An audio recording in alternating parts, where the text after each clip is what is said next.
Today I'm going to talk to you a little bit about the Chimes, just kicking off with its history, how we were founded, what our old publication and our old issues looked like, and then from there transitioning into our current staff and the kind of content that we have been releasing this year. So the first of all, the Chimes is pretty old. This year we're celebrating our 80th year, so we've been around since 1937, which is something that I wasn't aware of going into this job, that the Chimes actually has a pretty huge legacy that is tied to Biola's legacy as a university. And so the Chimes used to be called Biola Chimes, and it was published every month by a group of students on campus at our old location in downtown LA at the Biola Institute of Los Angeles, beginning in 1937. And so this is the oldest actual print physical copy that we have archived in the library. And as you can see, it just happened to be the Christmas issue from December 1939. So if you look, you'll see like a joyous Christmas, some kind of headlines that plugged into Christmas Vacation. And all the names listed right here are all the names of students that were the original staff. So the way the staff was laid out is really similar to how it is right now. You got your editor-in-chief, your assistant editor, business manager, who oversees money, sports, artists, designers, people who handled and designed the actual paper itself. And then you've got your feature reporters, your actual reporters for all other content in the paper. And then at the bottom we have Miss Nadine Warder, who was the faculty advisor of the Chimes originally. And so a great aspect of the Chimes is that it's always been a student-run publication. From the very beginning, it's always been run by students, written by students, for students.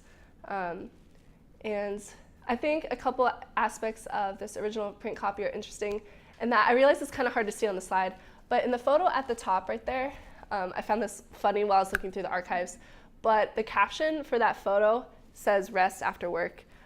But if you guys can tell, it's a bunch of students sitting around books studying in the library. So I don't know if I would consider studying in the library resting after work, but I guess they did at the time. So I guess that photo caption could have used a little bit of work. But if on the front page of that print copy, there was a section that listed second birthday of the Chimes observed. And so that was like the history of the Chimes that they had listed the 2 years prior to that December 1939 issue that you guys just saw. And so this was just kind of a description of everything that they'd done as a paper up to that point. And there are a couple bolded parts in that description that I wanted to point out. So originally, when they first started publishing in December of 1937, the Chimes was a small 4-page mimeographed sheet. So it was super tiny.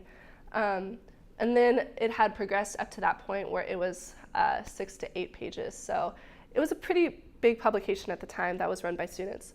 And you'll also notice that their audience at the time was first and foremost the student body, former students of the Bible Institute, and then also among many of Biola's friends. I love how they referred to Biola's outside audience as Biola's friends, because it makes them feel so much more inclusive and a part of the Biola community, even though they were located outside of the physical downtown location. And so that hasn't changed.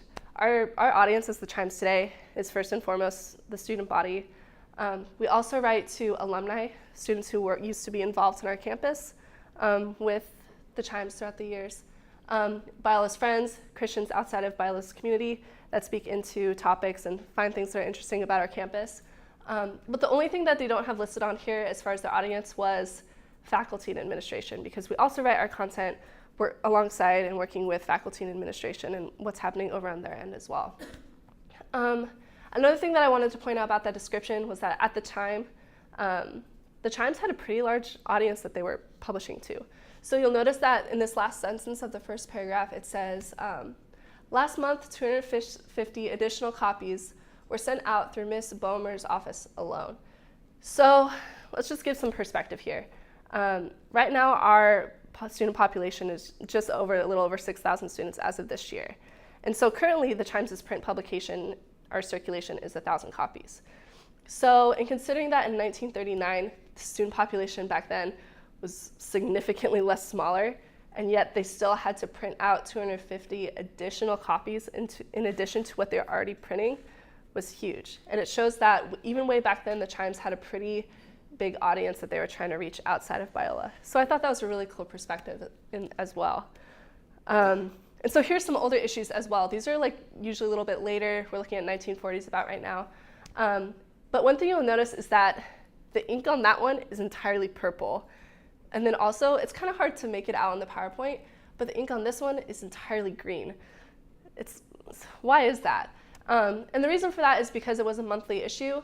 A lot of the times they would print a lot of their older copies depending on the holiday. So on the left right here we have it's all in purple because the date for that was March 13th, 1942. So it was the Easter issue. So that's why it was all in purple ink. And then over here we have the issue from December 1949. It's all in green because it was the Christmas issue. So that's something that I found was interesting while I was doing my archiving of chimes. And then I also wanted to point out that a lot of the things that they covered in the chimes throughout the years are topics that we're still covering today. I would just like to point out on this front page spread right here, the headline, "Frustrated Freshmen Feel Fresh for Fall Future." Holy alliteration. And then at the top, you even have "Willingness will win worthwhile ways." Shout out to those editors because I'm sure it took them a very long time to come up with those headlines.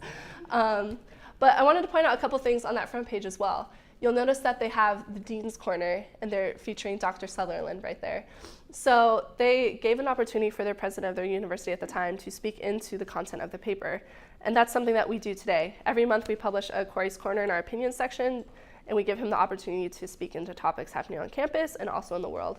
So that's something that we're still do in that we let our university president speak into our content. You'll also notice that they have SMU news right there on the front of the page, and they have that nice headshot of the SMU president at the time.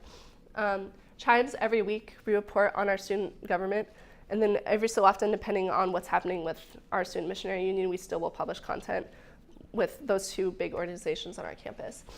And also, I'm sure a couple of you guys have heard of The Torch, our radio program on campus.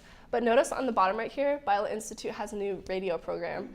So even way back then, I think this issue is September 9th, 1949. So even back then, like Biola was trying to work through other media platforms apart from just the chimes. They were trying to do radio programs and things, which I thought was interesting.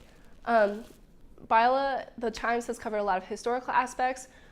Right here, we're still in the 1940s era when they were reporting on World War II, and our students that fought in World War II, and then we're coming back to the school to learn, which I thought was interesting. We had an opinion section, and one thing that the chimes did that they had for like 10 or 15 years was the opinion meter. So they would ask a question to students that students would then give answers to. And so this particular question is, should Biola students date without serious intentions? And I thought that was interesting because that's a question that we're still learning to address on even today, like 60 years later. So topics at our campus really have not changed. And the Chimes is still reporting on a lot of the same issues that they were reporting on 60, 70 years ago. This is a great example of one of the first sports spreads that we found. And this sports spread was just sticking to track. So you see the runners running down the lane. You see them like looking at the hurdles before they jump. We have our first crime log. I think the date on that one was from around 1950. An employee had cut her finger. She sought medical treatment at a professor's house outside of campus, and then they sent her immediately back to work afterwards. So that was like the first medical crime incident that I came across in the paper. The quality's bad on this one. But the caption for this one is, two optimistic females are shown trying to bag Chime Sports editor Bob Curtis for tonight's Girl Ask Guy Halloween party. So guy ride was still a thing, even in the 1950s, moral of the story. And so a lot of the same issues that we reported back then, we report now through our weekly crime log, through feature stories like relationships on campus, with us printing sports spreads every week on A6. And also, originally, the Chimes motto was 1 Peter 4:11, that God in all things may be glorified. So that's the Chimes today. And as you can see, we're very close goofy, tight-knit staff. A lot of faces have come and go since last semester, but everybody on the Chimes staff now is just one big, weird, happy family who prints out content every week. And so here's our mission and vision. The mission of the Chimes is to serve as an information-bearing vessel for the Biola community at large, but particularly the student body. It should aim first to enlighten rather than to entertain, and to equip the Biola community with the information it needs to hear over the information it may want to hear. The mission of the Chimes is also to serve as a training ground to prepare future journalists to report honestly and accurately about the world around them, with constant minds of inquisitiveness and discernment informed by a decidedly Christian worldview.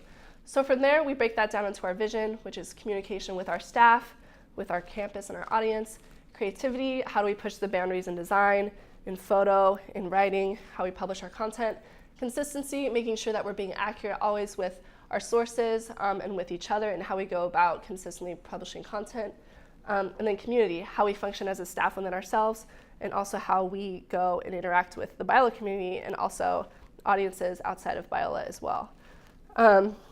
So this is the Chimes this spring semester, and it's a pretty complicated graph, I'm realizing, but overall, we have 38 staffers this spring semester, and it's kind of like a trickle-down effect. Editor-in-chief, that's me, my number 2, my managing editor. From there, it goes into our copy editors, who copy edit all of our content. That breaks down into our section editors, so our news editors, features, arts and entertainment, sports, opinions, video, photo, and then from there it breaks down even further, if you can imagine that. So we have staff writers, each section has a staff writer. Our photo section has 3 photographers. Our video section ideally has 3 videographers, but this year we only have 1. And then we also have our web team as well. So they supervise our website and all of our social media and just making sure that all of our social media and our web content looks pretty. But what's unique about the spring semester is that if you guys notice that this box over here, we have our apprentices. So every section of the paper gets assigned an apprentice, and it's a training program for the spring semester. So every apprentice is trained over the course of the semester. They shadow us during our work nights, and they work alongside the current section editor so that by the time the spring semester ends, they're fully equipped, confident, and ready to take on that section for the upcoming year. It saves us a lot of grief come fall semester when we're doing training as a staff. And then another aspect of Chimes that a lot of people don't talk about is the fact that we have a business side. So people who oversee our payments, our ads, and just basically the backside of Chimes financially that keeps us going every year. And then how we run. So Chimes is first and foremost a web-first publication. We've made that transition from print to online within the past 4 years. I want to say in 2010 and 2011 was when we really kicked our website content into gear. And our website is chimes.biola.edu. And we set our deadlines specifically around making sure that we're consistently publishing content every day of the week, and that we're not just focusing on getting all of our content into print. And so with that, our print issue comes out every Thursday.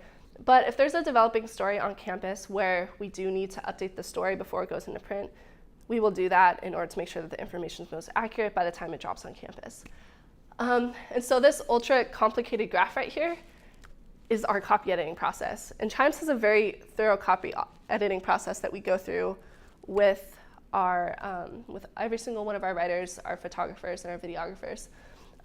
So this is kind of the process. An idea gets pitched, it gets approved, the writer goes out and does the reporting on it, and then from there, it goes through heavy editing. So the writer submits their story to their respective section editor makes it bleed red ink, gives it back to the writer fixes those mistakes. From there, it goes to copy editing. Copy editors make it bleed red ink, and they edit the heck out of it, give it back to the writer corrects those. From there, it goes to the editor-in-chief and the managing editor. We make it bleed more red ink, if you can imagine that. From there, it goes back to the writer fixes everything. And then finally, after that huge process, it goes up online first thing, and then it goes in print on Thursday.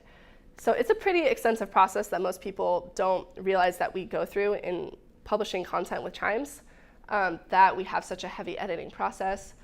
But it's one way that we go about disciplining our writers and holding them accountable to fixing mistakes and fixing edits. And then from there, that leads into a lot of content that we have published this year.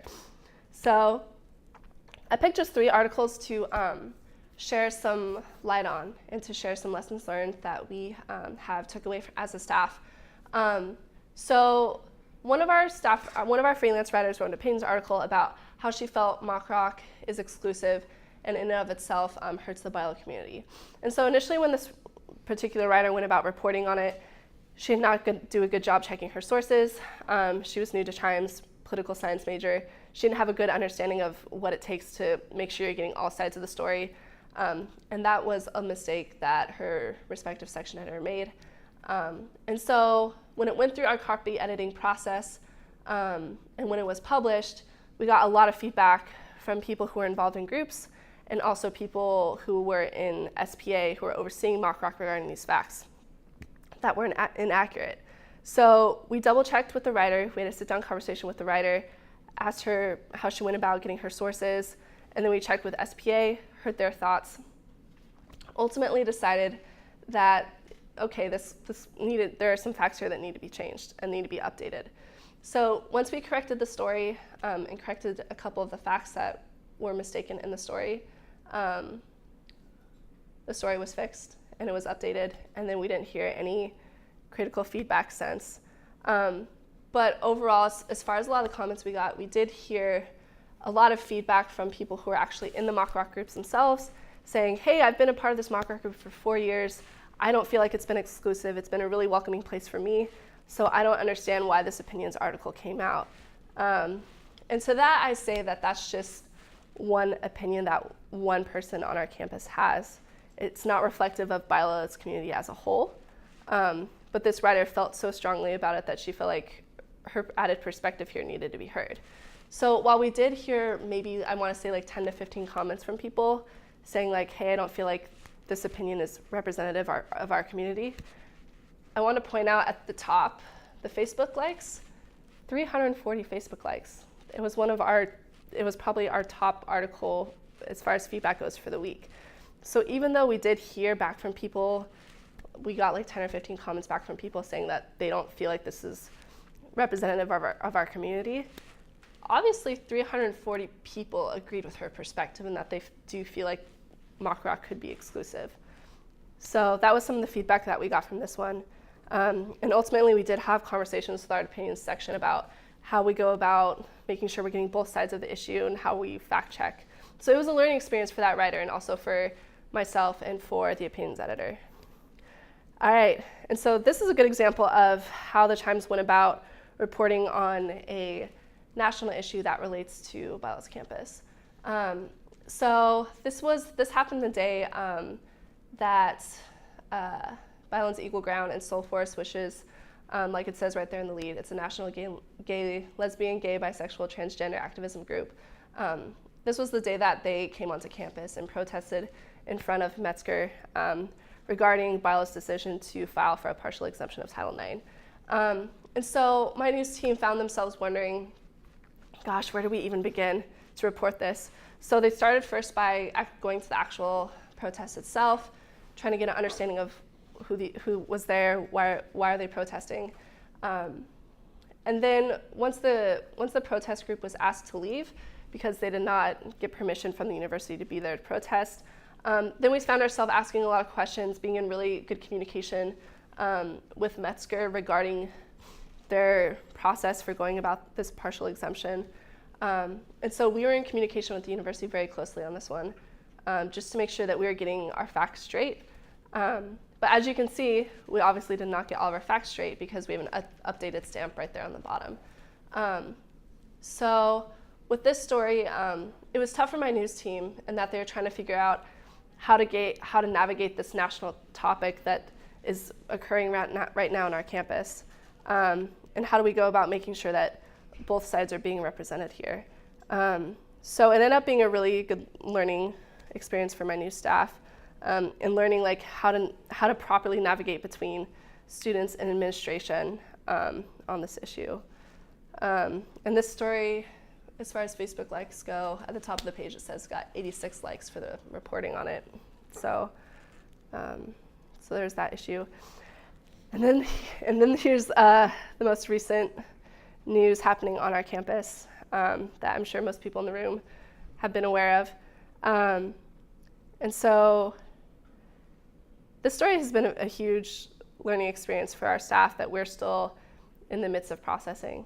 But when the initial email came out from student development regarding that the swastika had been drawn, I feel like our campus was in a state of shock and chaos, and a lot of people started searching for answers anywhere they could get possible information.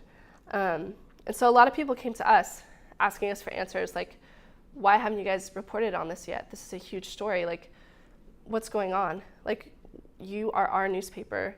How come there hasn't been any sort of news brief or coverage of the forum that happened in the panel discussion? And it was tough for us. Initially, when the email was released and we sought to report on the forum in the panel discussion, we did get a lot of stonewalling from administration. They told us not to be there. They told us not to have any writers, photographers, videographers there whatsoever. So what do you do when this is such a vital, important issue in our community and administration says, no, you can't be there? So we started asking questions. I started getting in contact with administration, trying to figure out a way that we can be mindful of the sensitivity of this issue with our students in a way that helps them process and promote mindfulness and help them be open, while at the same time we're doing our job and reporting on the issue. So we were caught in the middle.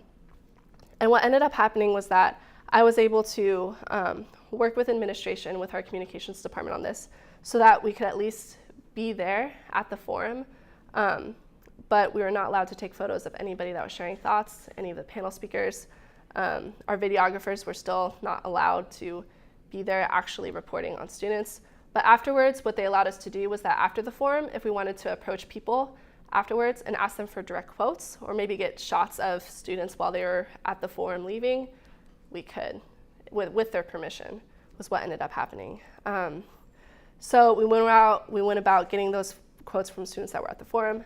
And then we also started seeking conversation and interviews from administration, and just trying to figure out like what's the status of the investigation. Have they found the person?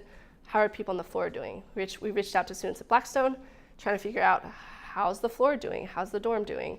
And so we were at a point where so many people online were just seeking answers, were expressing their frustrations.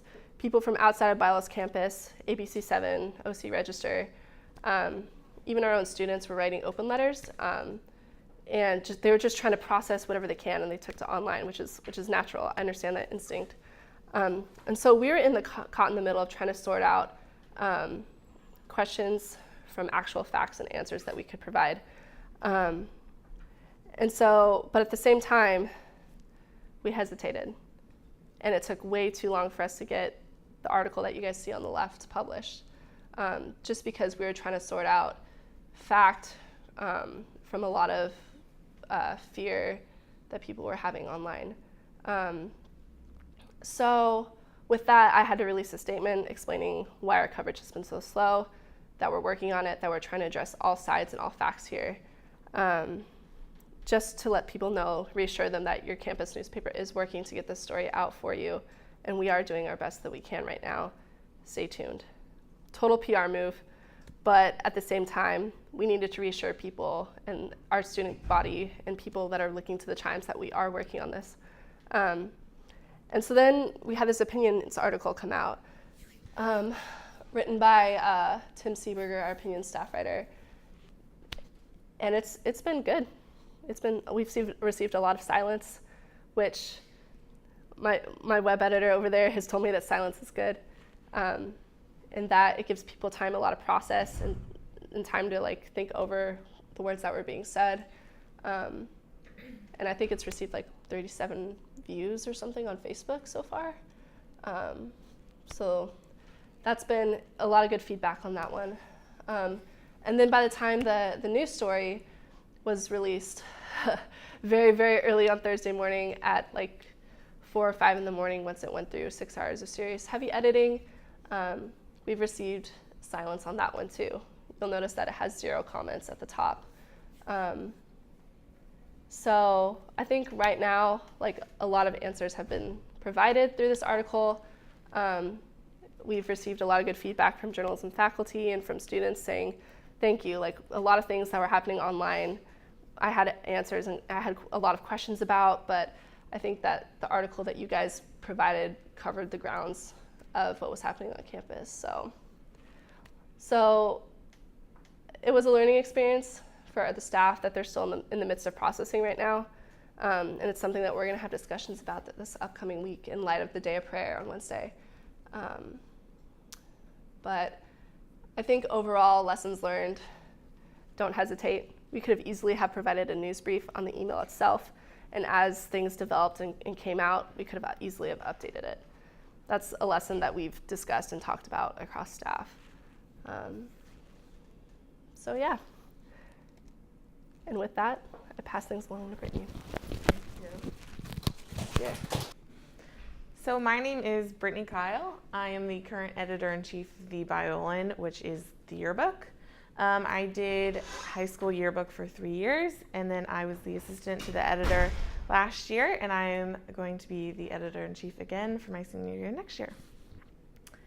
So some Biola history. It began in 1927 and has served the Biola student body and faculty every year since. There was a period of time between 1932-ish to 1937, 38 that no Biola was published, and I haven't found out the reason for that.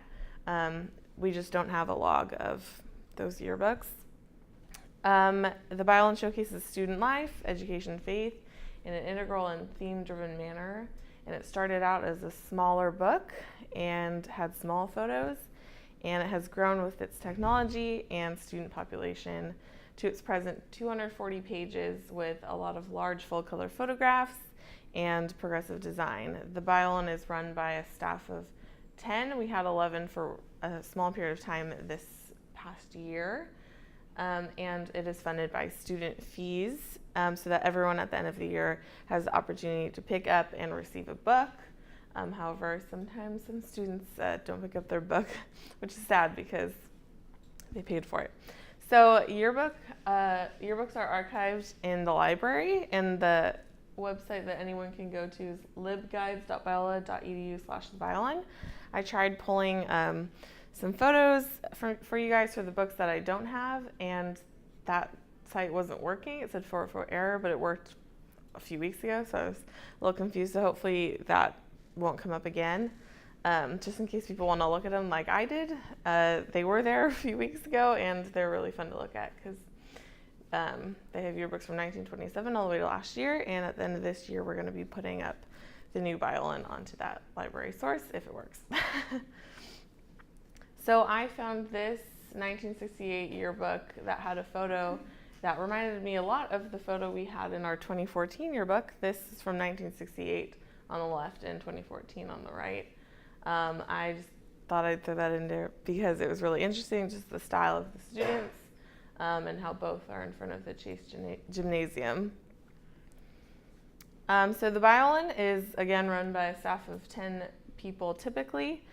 We had an assistant mentor for half a semester, for 1 semester last year, and then we hired another designer at the end to replace the role that we had. But there's myself, editor-in-chief. I'm hoping to have an assistant, which is what I played the role as a year ago. And potentially they will become the new editor-in-chief when I leave. We have a design editor, 2 designers, a copy editor, 1 copywriter, and a photo editor and 2 photographers.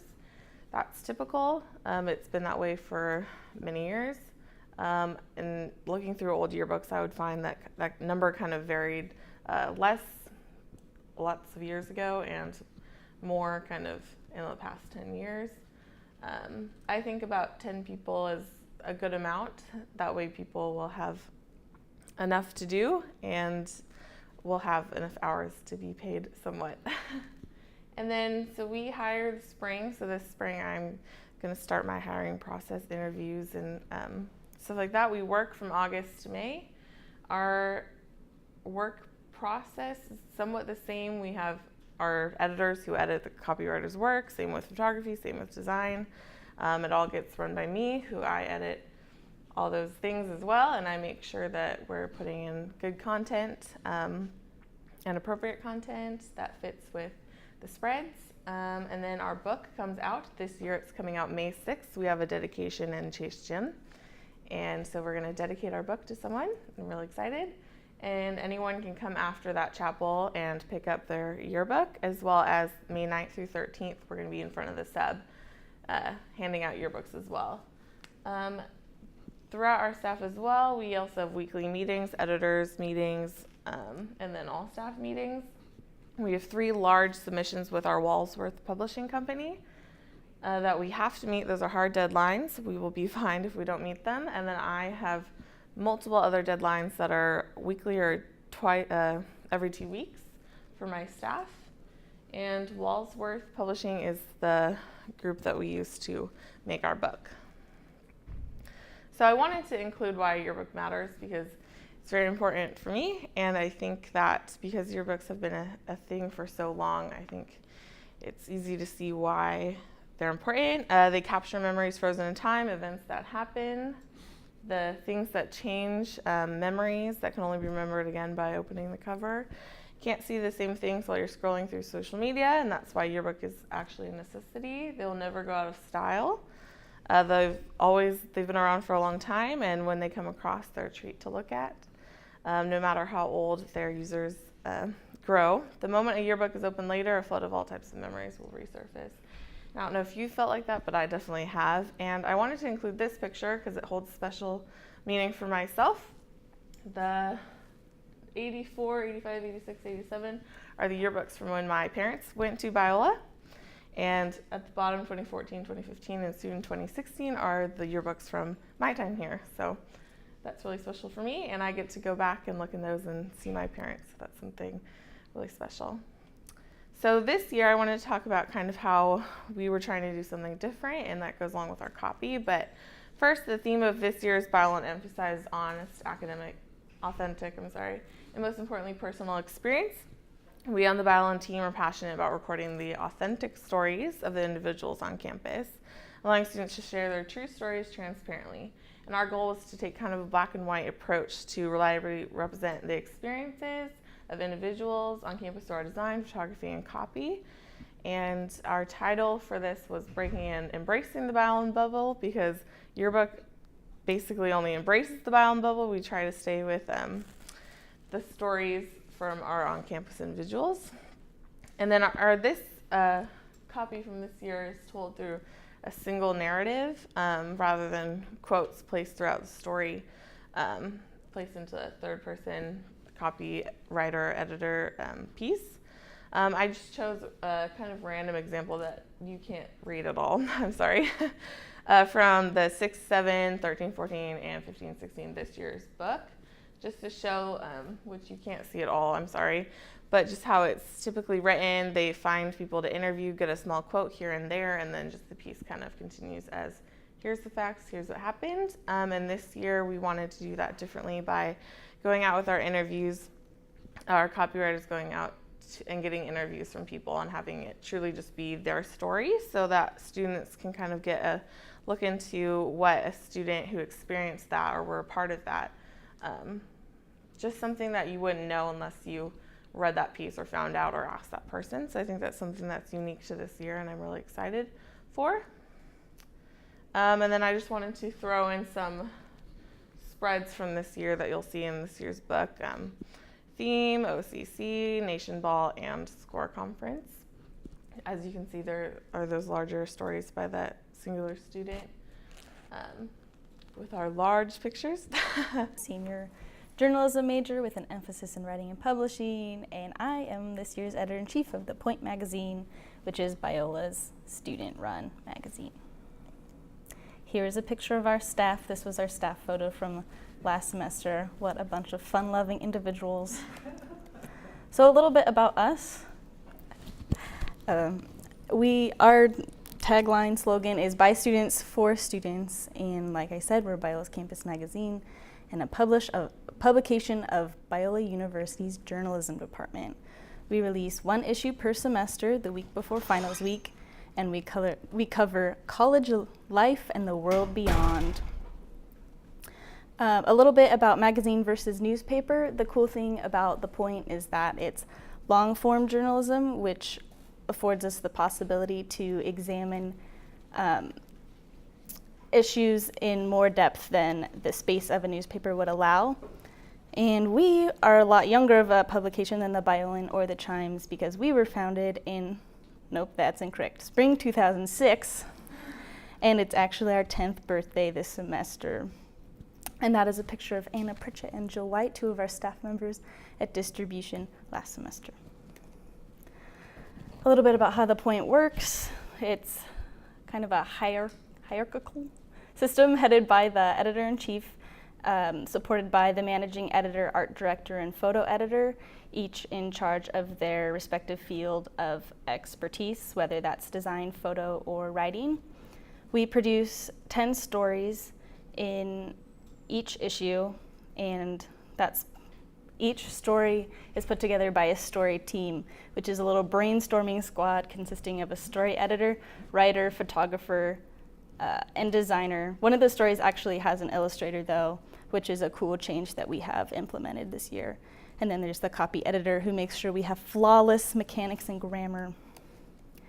So what do you notice as the same thing between these pictures? Or between these? Nothing. That's because The Point has had really inconsistent branding in the past. As you can see, the nameplate has changed like every year. That's because the editor-in-chief is never consistent because they graduate and then the next comes along and each one wants to improve the logo, so it just changes every year. So hopefully this year will be the year that it stays the same, and that is depicted there. And it's really important that the nameplate stays consistent because it's all part of the magazine's brand, and that's important because that fosters name recognition, because people aren't going to know that The Point is The Point if it looks different every semester. And then another cool thing that we have in this issue that's been an improvement is the consistency from spread to spread. In past years, there's been a lot of variation between spreads, and so they would look like each one came from a different magazine, whereas this year it's more cohesive and it looks really good all together. So The Point too embraces the Biola bubble and breaks the Biola bubble. So some things that we've covered that have embraced the bubble are last semester we had an article called It's Complicated, which covered the hot topic of Biola's dating culture. We had one that examined the Torrey Honors Institute. That spread is depicted on the slide. And then this semester, sneak peek, no one else but the Point staff knows this yet, but we'll have an article that examines the impact of campus construction on students. And another way that the Point embraces the bubble is we use interviews with students and faculty and really take advantage of the knowledge of our community to bring life to our articles. But in the same way, we break the bubble with the interviews because it's super important to include outside sources for a different perspective. So we have covered some topics that are more universal and don't pertain to Biola only. So we had one that looked at the different parts of being adult financially, whether it's credit scores or loans. This next issue will have one called Exploring More that examines the relationship between social media and hikes and outdoor activities among younger people. And there's one that was written by someone in this room. She went to Ukraine and Russia during interterm and wrote about what she observed about reconciliation between the two countries. So that one will be really cool. And this semester we distribute on May 18th. So get your copy of The Point, and applications are actually now open if you're interested in being part of the staff.